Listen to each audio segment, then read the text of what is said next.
nyo ba ng pera? Kapalit ng paninira namin kay Kapitana para mabalik ka sa pwesto. Dadagdagan ko pa. Ayan, ang laki. No way! Go away! Saka akala mo, tanga kami? Pag tinanggap namin yan, forever na kaming nakatali sa'yo.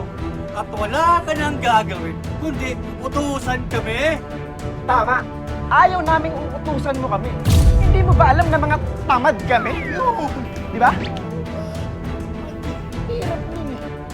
Eh, mga tanga pala talaga kayo eh. Ayaw nyo ng pera? Hindi sa ganyang paraan, Dolores. Umitiw nga kayo, ang init.